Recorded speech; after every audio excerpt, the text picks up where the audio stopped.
everyone, and welcome to another wonderful episode of Paranormal Minds. I'm your host, Shannon Ray, and thank you for tuning in this week as we have very special guest, Ben Hanson. Before I bring Ben in, I do want to give you a little bit about him in case you've been locked in a hole for the past 2 years and don't know anything about him. Ben is most well known as a television host and lead investigator on Sci-Fi Channel's Fact or Fake Paranormal Files. In his free time, Ben lectures and appears at conferences across the country. This official information about Ben, he will be appearing and, he's kind of hit a button. We're getting there. Ben leads a team of 5 specialists who travel along the world looking for answers of these mysteries and fact or faked. Confronting the relationships of seeing and believing, the team has witnessed and documented dozens of unbelievable events. Many people recite the phrase, "I'll believe it when I see it," balancing an inanimate human longing for rational explanation with the acceptance of witnessing undeniable strange events. Ben is also the president and co-founder of Night Vision Ops, which he will be talking about with us this evening as well. So without further ado, I want to bring in Ben Hanson and tell him a lovely hello. Hi, Ben. How are you doing? Good. How are you? I'm hanging in, doing pretty good. Thanks for having me.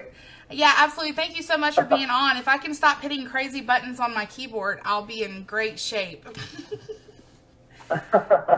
All right, so very, very cool. So what made you become interested? I want to kind of start off with the paranormal field first, and then we'll kind of move into Night Vision Ops. What kind of made you become interested in the paranormal field? Well, I guess when people say paranormal, it includes a lot of different phenomena. And some things interested me early on, and others I kind of took an interest to later. Like the ghost hunting stuff. When I was a kid, I was taught that ghosts don't exist. I have always believed in life after death, but when you talk about ghosts, it was things like, cartoons like Casper, or, stuff where you hear stories and, high school, everyone wanted to go to the cemetery and you do this thing, a ghost will pop out, and so it was all just fun and games. And I honestly never thought that being an adult, I would believe in ghosts. I didn't as a kid. So my first interest in that was really kind of during college, when it was a time when the EVP stuff was still really not that well known, and they were playing some, recordings of things that people were saying they were getting, tape recorders, and playing them on the radio stations, and I thought, okay, well, let's go try this, and I didn't expect anything to happen, and went with some friends, and actually caught some very clear voices that I couldn't explain. So that kind of started the interest in the ghost hunting, and then with the UFO stuff, I've always been interested in that since I can remember, 5 years old, and it started with collecting, different newspaper clippings and things, anything that he talked about UFOs, and I was just so fascinated with any movie or anything that dealt with the subject, and so I read a lot of books that my other friends were not reading. Yeah.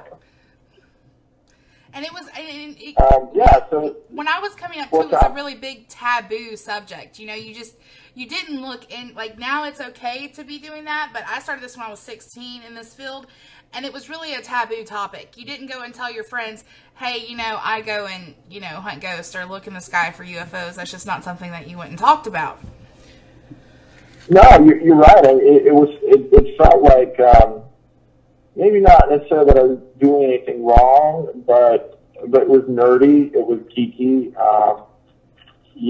and it's really kind of funny because, it seems like in the past probably 20, 25 years, you started to see this kind of whole attitude change towards it. And if you look at the surveys, most people do believe in this phenomena. It's just that the academics, by and large, academic community hasn't accepted it as a something worthwhile to study yet. So it's changing, but it is kind of interesting because we're talking about things and we're investigating things that we did as children.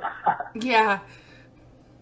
Yeah, absolutely. Now, my next question for you, and for any of you that want to know more about Night Vision Ops or about Ben in general, his website is directly above my head, www.benhanson.com. And if you have any questions, you're more than welcome to shoot them in the chat box, and I'll ask Ben. But if not, I'll keep with my questions. So the concept for Fact or Fake, Ben, where did that come from? Because it's a great concept for a show. How did that kind of fall into your lap? Well, it kind of did fall into my lap. I mean, I had heard that a production company was looking to do a paranormal show. I really had no experience with TV. I mean, I think I took a TV and film class once in college, and I was looking at some other options at the time, but I had a team that was sort of an informal. In fact, we had a website or anything like that. But, you know, it was kind of one of those things where, hey, we heard that you guys are into this. Would you come to our house with your equipment? You know, type of a thing. And my team that I presented to the production company, they loved us. They said, yeah, you guys are it. So come in, and I remember we went to Paramount Studios, where their office is located. We're on the studio lot and thinking, wow, this is really happening. It's crazy.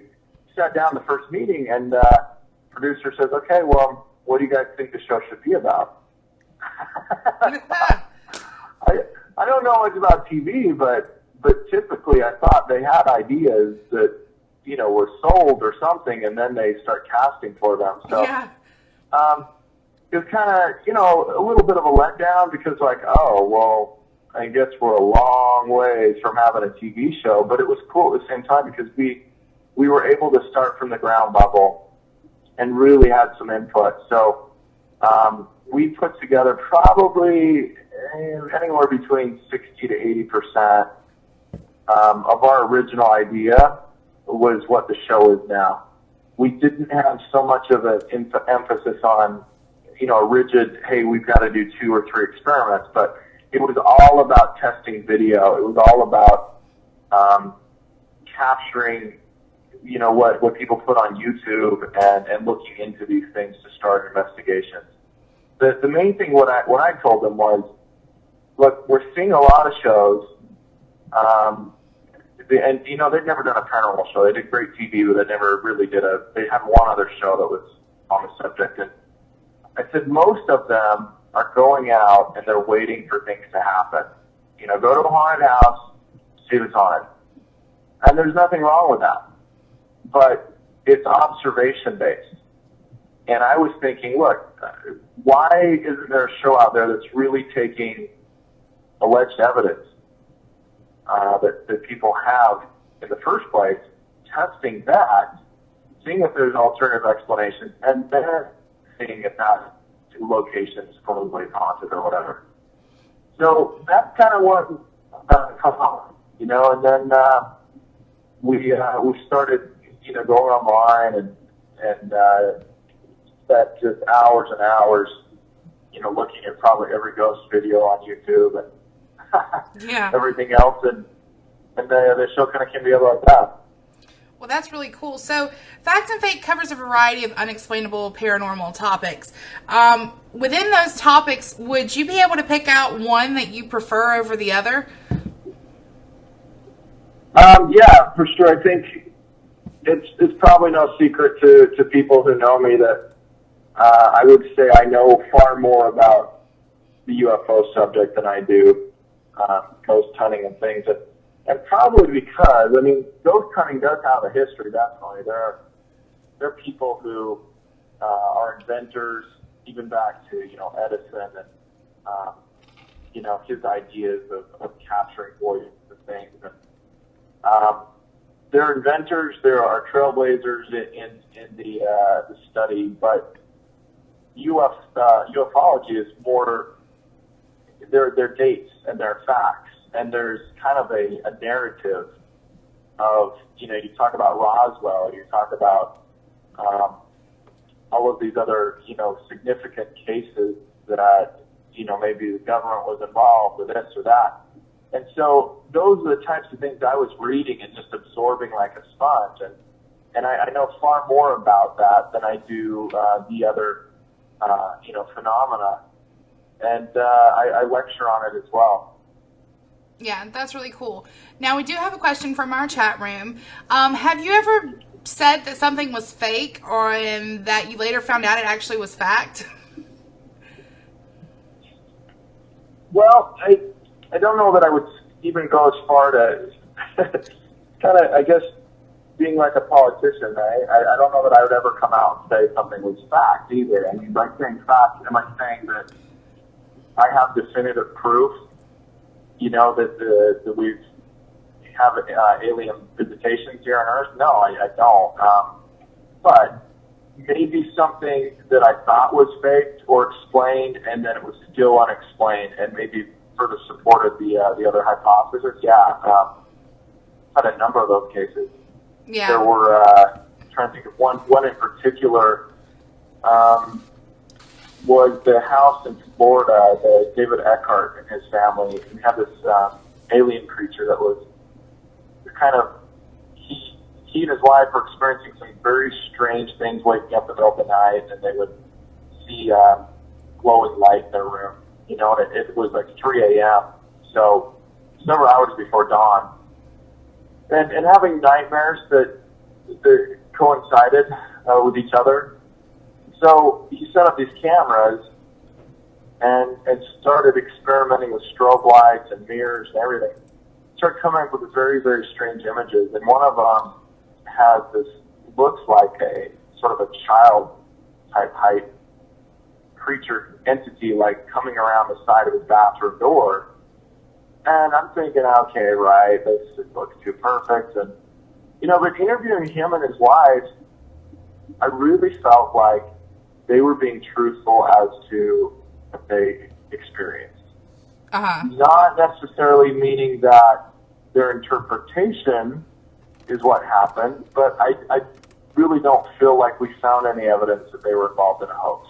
Mm-hmm. And we did have a few things there that also were strange, some strange sounds and things like that. So I can't come down on someone like that and say, okay, well, you faked that. I don't have proof that they faked it. Yeah. For us, it's still unresolved. And a similar thing in Colorado, another family, very strange activity of like orbs, faces showing up in photos. You can't even pin down whether is it a haunting, is it a UFO thing. It seems to be a combination of everything. Yeah, absolutely. If you could pick one thing out of everything that you experienced while making the Fact or Fake show that you valued learning most, what would it be? A case that I value the most? Mm-hmm. Like something that you had an experience and that you learned something new that you value the most. Well, I've had an open mind about pretty much everything, and I've heard of things happening, where people see objects moving by themselves and stuff like that. And so I didn't think that wasn't possible, but to see that for the first time was kind of cool. I mean, I was in Indiana in a cemetery and watched leaves as they were moving on their own. And I know that sounds like, oh, yeah, leaves moving on their own. No, this was actually, I watched no wind whatsoever. I watched a pile of leaves depressed in the shape of a footprint right in front of my face. Yeah. And then individual leaves floating a couple inches above the ground, hovering and being turned upside down and then being put back down again. So I have no explanation. There were no strings. There's no one hiding behind a tree. There's nobody, it was just me. So I've had other accounts where, Tombstone, Arizona, we had one of our lights thrown down the hallway. We've had our camera destroyed. It was sitting in an equipment case, in North Carolina on the battleship. And so those are kind of the most memorable ones, because each time something like that happens, you just kind of add it to your list of okay, I can't really discount everything other people say, without listening to them fairly, because I've seen it too. Yeah, absolutely. And as a hardcore skeptic, when you first see something like flung across the room or something move that's not supposed to move, it blows your mind. It does take you for like a really trippy kind of experience. Because you're like, this is not making sense in my mind. Like, it's not, you're trying to discount it, but there's just no reason. There's nothing to explain it besides something paranormal occurring. Yeah, for sure. On Fact and Faked, we have seen you work with mysteries, with UFOs and ghosts. Of the two areas, which would you consider most interested and why? I know you've already said you're more interested in UFOs, but why? Well, that's a good question, because I think primarily it holds the most questions for me. Like when you talk about ghosts, right? If you believe in a life after death like I do, I believe that when you die, that spirit remains pretty much maybe in the same places it was familiar with, in life or somewhere like that. So for me, the question is not, what is it?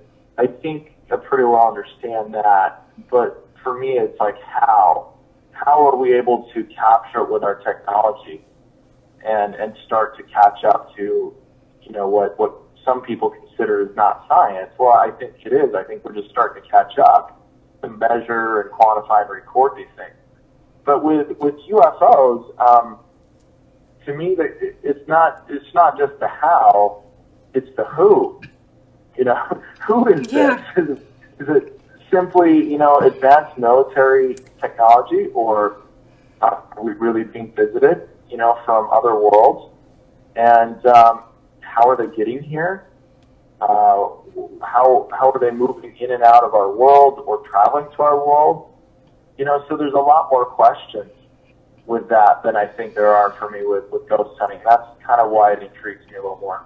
Yeah, absolutely. Well, that's understandable. I like ghost hunting. But I think it's cool. I think it's cool because so much work still needs to be done in, the UFO field that, I think it's really cool. I understand that you do a lot of work and you believe strongly in volunteering. Can you explain your contributions and why disaster preparedness is so important to you? Yeah, I've been a big proponent. Well, I'm an Eagle Scout, so it's kind of born in my blood that, be prepared. Yeah. But I'm a big proponent of volunteerism. I really kind of the whole reason we're here on Earth is to help other people and kind of figure it out together. I don't think that living a life of your own goals of fame or fortune or whatever it is gets you anywhere. You can't take it with you. And if you want to feel good and you want to feel like you're doing something significant, then volunteer. And with the disaster stuff, I work on, I volunteer for Huntington Beach, CERT, which is a federal program, disaster response team, and Red Cross and some others that I work with. But I also believe that being prepared is a individual responsibility, and personal accountability, I think, is something that we've taught. Whether it's getting in debt and expecting someone else to bail you out of it, or having a big major earthquake or hurricane or something like you guys, you have major storms hit you ever so often down there, and we know what's going to happen. We were told, look, there's not many places in the country you can go anywhere without some major disaster that's eventually going to hit. So are you going to sit there and wait for the government to come save you or something like that? And I think it's ridiculous because we've seen time and time again how not only does that not work, but I don't think it's their responsibility. Yeah. So I try to remind people of that. Yeah, absolutely. And that's a, excuse me, that's a really good concept to drive home, Next, I want to kind of swap gears to Night Vision Ops because it's your newest kind of project, I think. How did the idea of Night Vision Ops come about? Did that one just fall into your lap too? Yeah, well, we had been doing some, I've always been doing the ghost hunting events. People, hire me to come out. We'll give lectures, then we do investigations to the public. And we just started doing some events dealing with UFOs. And there was a guy that was kind of local that worked for Bushnell, and I heard that he liked to go out to these things, and he brought some equipment. So we were out there, sky watching. I was like, you know what, we use these same scopes on our show, but I didn't have my own, and I was really looking to buy one. Because I've seen things in the sky, and there's nothing like, even, I had a sighting Friday that I put up on my website and everything, and one of the first questions people ask is, well, did you record it? I'm like, no. In the first place, it lasted 5 seconds. There was no way I could reach over to grab my phone and hit record. Yeah. But in the second place, even if you have something like that and you just got your cell phone, low light is not the capability of, smartphones is so poor. Even though they're, such great technology, you can't film in your complete darkness something in the sky. So I was like, I need this. Yeah. That's one of those things I need for me to have, near me, in case I want to film something. So anyways, I bought one of their scopes, and then and they called me one day and told me to come over to the office. And they're like, look, your show, the people that you go to, the conferences, and the fact that I also am a firearms instructor, and they have a lot of, like gun weapon sites and things. And I said, you cover a lot of the same audience that we were trying to market to. Would you want to be our spokesperson? So I said, sure. And they set me up. So Night Vision Ops, we sell the equipment that Bushnell's Night Vision line makes. Mm-hmm. And thermals, Night Vision. The other thing I think is really cool is that, every paranormal team that I've talked to, kind of the holy grail of equipment is a thermal. Mm-hmm. And, they can be useful in many situations, but they're so expensive. They've been like $5,000 to $7,000 for a long time. Yeah, like the really good ones are like $12,000. Oh, yeah. Yeah, for sure. And, if you're an individual or a group, that might be something you're looking at buying. And now we've got them for about $2,700, and I can even probably get a little bit more discount off of that. This packed with features. Like, there's nothing wrong with FLIR. FLIR's been awesome with us on our show.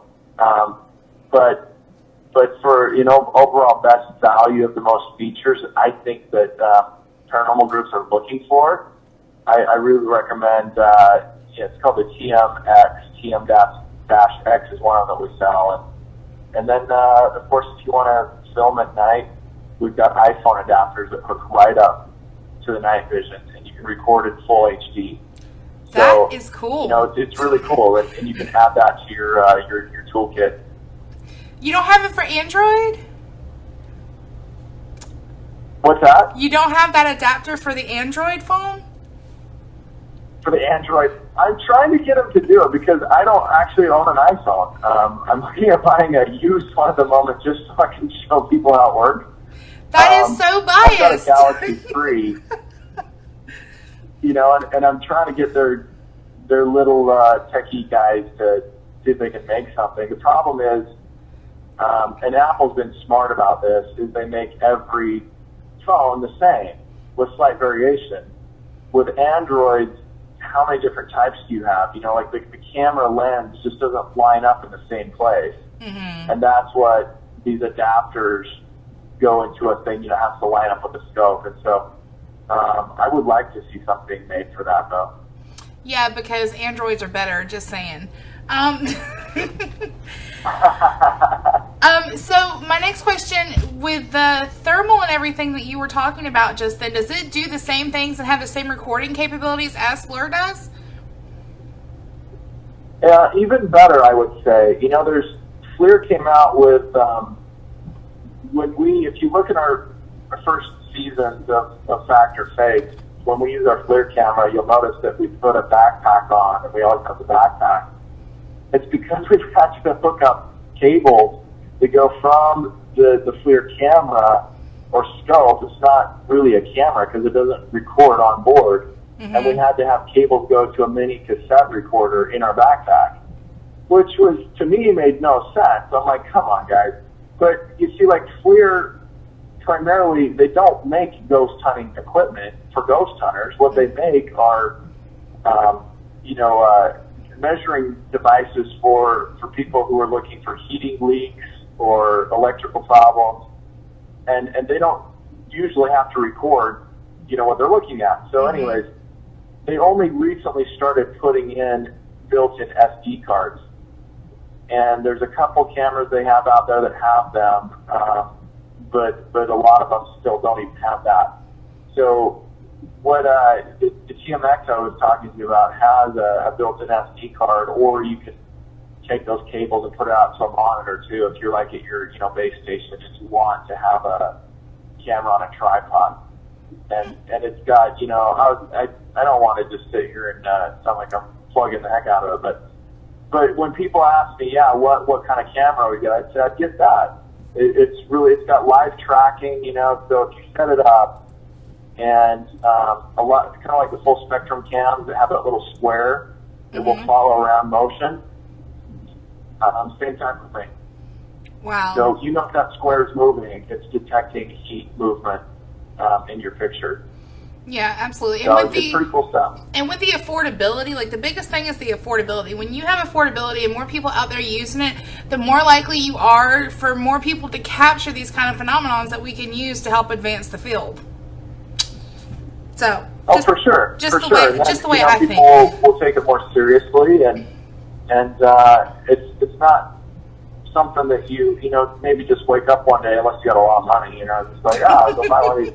They see that people have put some serious thought into this. They're trying to get the best technology it has to offer, and they learn how to use it properly. Yeah, absolutely. And you can't expand this field or have this field be taken more seriously if people can't have the equipment to use to be able to collect evidence. So I think that's great. Excuse me. You've been. Thank you. Yeah. Huh? I was just going to say, if people go to the website, just make sure that you tell me, send me a message, and if you're looking to buy something, tell me that you heard it on this radio show, and then that way I can give you a little bit of a discount. Absolutely. Paranormal Minds, and it's up above my head, Ben's website. It's www.benhansen.com, and it's been across all night on the show, so we will be able to get lots of people great equipment. Okay, so my next question to you is, you've been on a national show, but when you're not doing the show, what do you like to do? Like, what has Ben doing his fun time? Oh no, we lost him. Give me 1 second. Let me try to get him back. He's actually driving through Las Vegas. Give me 2 seconds and I'll be right back.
Alright, while I'm working on getting Ben back on the line, we'll go ahead and do a little bit of news.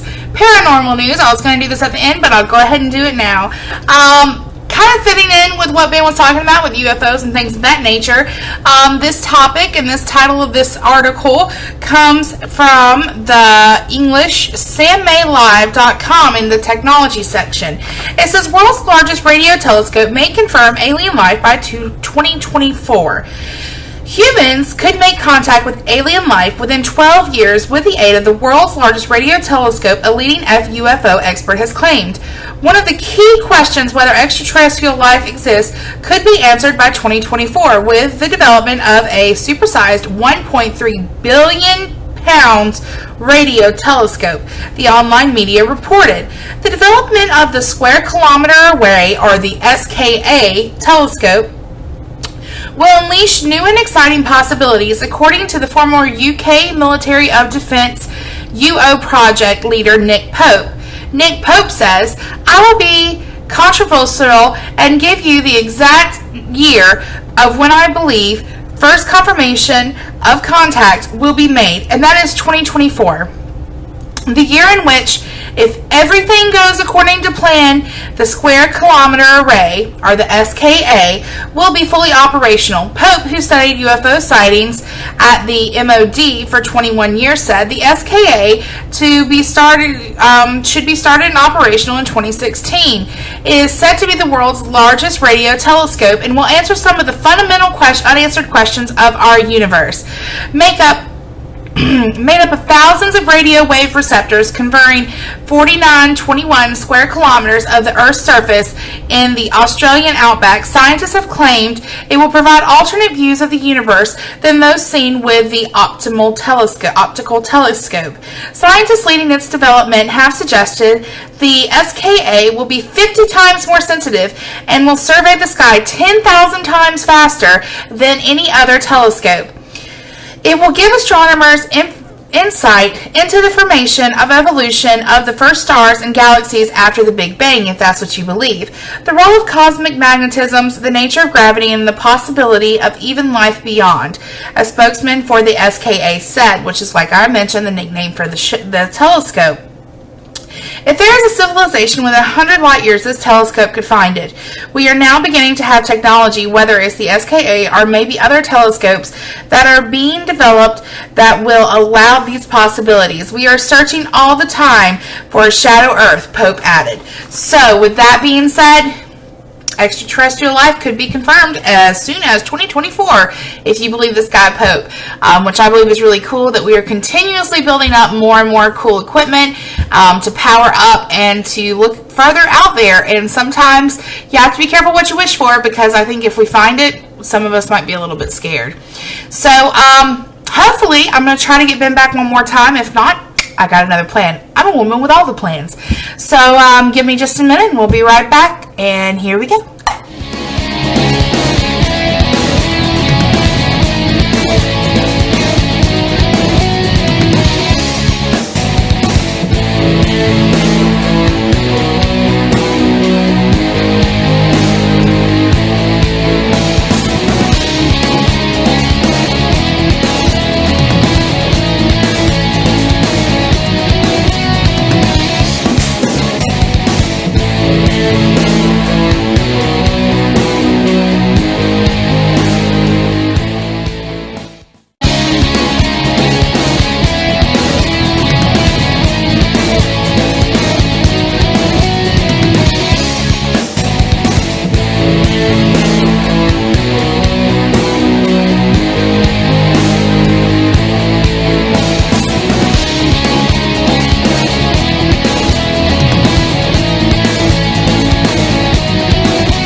guys, and we're back. So I guess Ben's just lost service. He's driving around the Las Vegas area.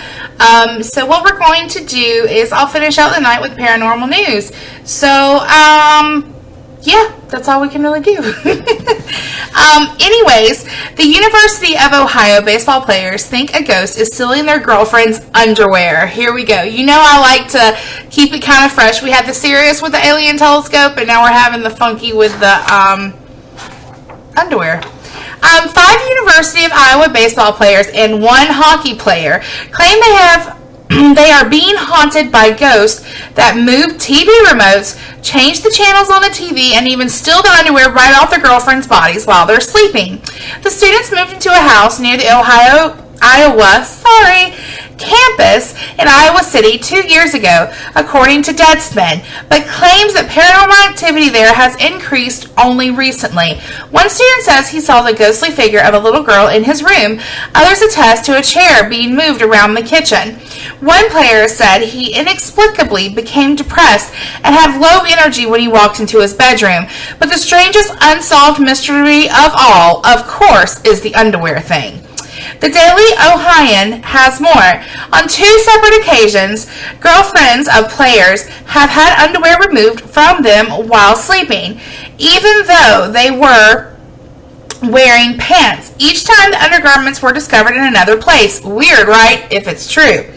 Even the experts agree this isn't merely paranoia. After learning the house was previously a funeral home in the 1920s, the players eventually called the Iowa Paranormal Activity Support Team, which identified 2 ghosts that lived in the house. One named Tim, described as an older, grandfatherly type, and another smaller girl. The students do not plan to renew their lease next year. Alright, let me explain what my problem is with this article. Number 1, I really don't understand how women's underwear can get pulled off while they're sleeping and they have their pants on. Number 2, I am such a stickler for people naming ghosts.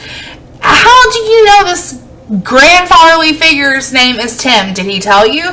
Did he come to you and say, hey, what's up? My name's Tim? I mean, come on. People, we do not have to give these spirits names unless they tell us what their names are. And even then, that same spirit might not come back. We have to keep things legitimate and intelligent and scientific within this field, or people are going to continue to take us as a joke. When I go in to a location, the first thing I do, they'll say, oh, I think this, or I think this. And I'm like, wait. I don't want to know what you think the names are. I want to know your experiences. I want to know a little bit of the history. But I want to make my own opinions, unbiased altogether, and be able to say, hey, this is what this is, or this is not what it is, and have the scientific facts to prove it. History and research and all that good stuff can come later to start fitting pieces together. Idealistically, a paranormal investigator to have more than one chance at a location, to be able to go in blind, then to have the history and the research done, and then to come back and to be able to say, okay, this is what I got the first time, this is the history, let's put them together, and let's live in holy matrimony, so to speak. The next thing that really bothers me about this article is, I mean, it really kind of makes a joke and a mockery of the paranormal field. I am so over these places that make a joke and a mockery of the field. I have never, in my 10 years of being in this field, heard of a woman getting her panties removed in the getting her panties removed in, you know, the process of being asleep or whatever the next would be. So yeah, still not buying it, guys. I'm really sorry. Moving on, like I said, I'm going to keep on trying to get back Ben as we go. Moving on, let's try him one more time. As I'm doing this, we will move on to haunted house on eBay for €1. Imagine if you could buy a house just because it was haunted for €1 here in the United States. I think you'd be a really happy person. Maybe not. So this comes from news.com.au. And like I said, I'm trying Ben back again. He's driving around the Las Vegas area. Kind of thinking on my toes right now. I kind of think he lost cell phone service. He had mentioned that it was a possibility. So This is bad. We'll just make it work. In the meantime, haunted house on eBay for $1. or €1, I'm sorry, euro and dollar kind of transitions over.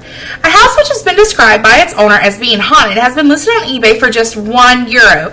On the first version of eBay, Mod69620, who listed the house, has stated the house is haunted by spirits after a murder allegedly took place there during the 1950s. While the murder was never officially confirmed, as their bodies were never found, the former owner's bodies were discovered to be buried in a nearby field.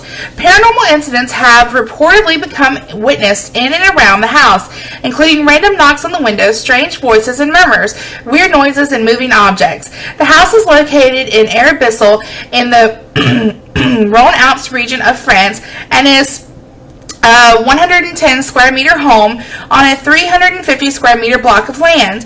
While many have questioned the authenticity of the eBay auction, the owner has stated it is real and anyone who believes the spirit world should contact her. So my question to you is, if your house was haunted, would you sell it for $1? And would you put it on eBay? I don't know about that. I'd buy it and use it or something, I think. But you know how that goes with people and not being able to truly solidify if it is true or not. So, with that being said, I do want to kind of go back, because I know Ben's not here, but I did, really want to talk about Night Vision Ops, because they do offer so many great things to paranormal investigators. Like Ben was saying, they offer, the thermal imaging camera, which a good one is usually like $12,000. They offer those, for excuse me, they offer those for around $2,700. And like Ben was saying, if you contact the website, which is on your screen right now, and say that you heard this on the show, he'll even hook you up with a little bit more of a discount. So it's benhanson.com. But moving back to Night Vision Ops, because like I said, it really is like a great thing that Ben has been doing and has going on, and what I really wanted to talk to him about, and we were just getting into right before. Let me fill you guys in on a little bit about it. Since Ben's not here to do it, I'll promo for him. Why not? Night Vision Ops is a technology online retail store operating under the company Intel Productions, LLC. Night Vision Ops focuses on innovation products that enhance the various industries and services which utilize night vision and specialized video equipment. Co-owner and Night Vision Ops president Ben Hanson comes from a background of federal law enforcement, firearms instructing, TV hosting, and executive production. Ben and his staff understand the specific needs and requirements of various industry services and individuals that utilize night vision technologies. CEO Dr. M. David Hanson is a research and development expert with an eye for systems integration, creative uses of technologies we offer, and support and administration.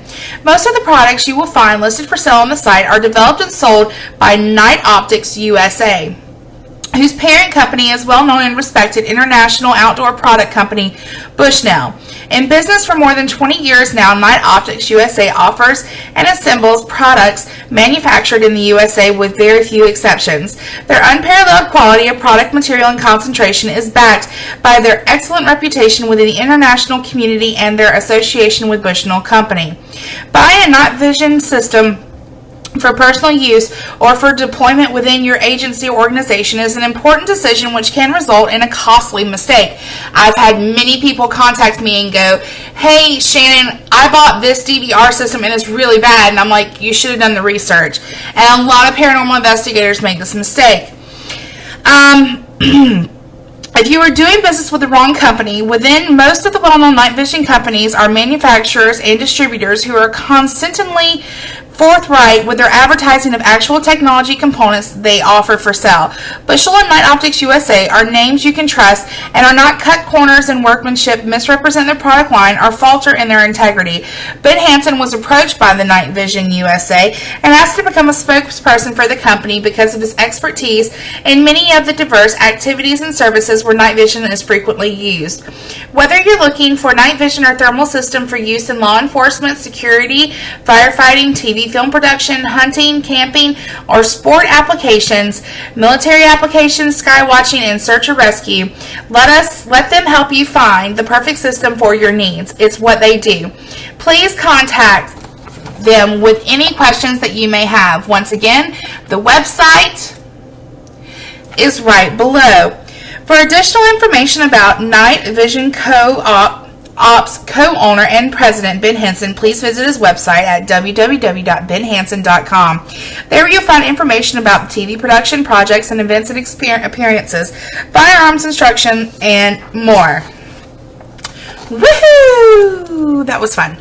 Okay, so yeah, like Ben was telling us, this is some really great stuff, and it's really awesome. They have this thing you can hook up to your iPhone, and that you can get infrared and take really good visual infrared shots on your iPhone.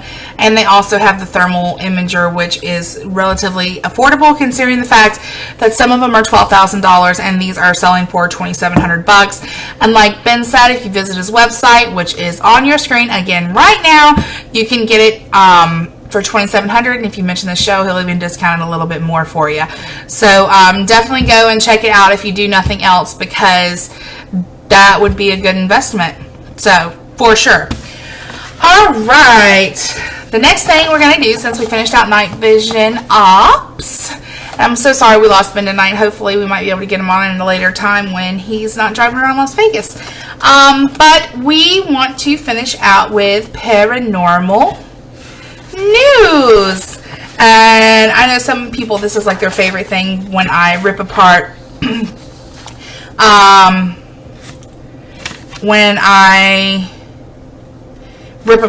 some of these stories that are ridiculous. I still can't believe like people really publish these stories. I mean, they're seriously, look at this. They're published on the web, and that's scary. But we make it work around these parts. So here I go. I'm about to have fun with another one. Haunted house discounts in Hong Kong scared off by housing boom. Yeah. Okay. This is at realestate.aol.com, and this is at the blog. The only thing more terrifying than a haunted house, a housing boom. So says one Hong Kong man who told the Wall Street Journal that since real estate prices have spiked, buying an old-fashioned horror house sure isn't what it used to be. You see, stigmatized properties such as where the previous tenant and owner died of unnatural causes tend to sell at discounts, because if you're going to buy a haunted house, it's better to be at 50% off, and that is great for a real estate investor who buys stigmatized properties for a song, flip them for a profit. But Hong Kong's recent housing boom has driven prices up so far that now the average haunted house discount is only 5% below market value, the journal noted. Okay, so basically we're saying that haunted houses in Hong Kong had a discount of about 50%, so to give and take. Now because of the housing boom, they're only about 5%. Yeah, would you live in a haunted house? Just asking. The market is crazy now, Law said, adding that he was able to buy only one haunted house, or hongza, as it's called in Cantonese, in 2012 because the prices have shot up so high, so it's making it hard for people to just rip people off.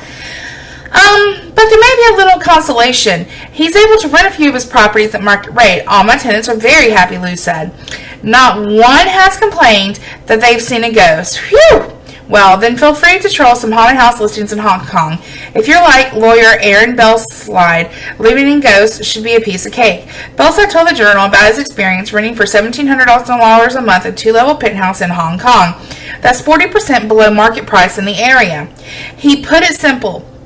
It is a great location with a rooftop garden. I'd live with a ghost for that price. So good news, Mr. Liu. You can really sell them or rent anything. Now, how about you head out our way and try your luck with Jeffrey Dahmer's childhood home, still on the market for $329,000. We hear it's lovely. So, with that being said, would you rent a haunted house or buy a haunted house? I think in certain parts of this country, you even have to disclose that it's haunted. So, you know, I don't know. It'd be fun, right? With that being said, I do want to talk about what is coming up next week on Paranormal Minds. Next week, we're going to have Paranormal Team Showcase with Family Paranormal. Previously, Pearson Mann Paranormal Investigations. They have a show here on Penn, and I'm going to showcase them and pick their brains and figure out why they changed the name of their group. Because why not?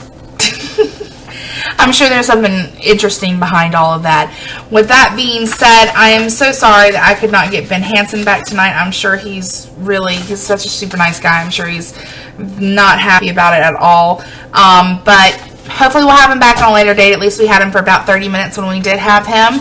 I want to thank everyone for tuning in tonight to Paranormal Minds and our technical experiences. Technical difficulties experiences, because that seems like all I have around this place. But thank you for tuning in tonight, and I hope you did enjoy having Ben Hansen on for about 30 minutes, and hopefully I'll be able to get him back sometime soon, so that way I can finish questioning him about night vision ops, which, like I said, has some cool technology. Check it out for sure. The website is up on your screen right now, www.benhansen.com. Be sure to join us next week as we interview and team showcase Phantom Elite Paranormal for the Paranormal Team Showcase. Like I said, be sure to tune in right here next week, same time, same place, no technical difficulties. Crossing our fingers, and I will see you next week. Everyone have a wonderful week. Thanks for tuning in.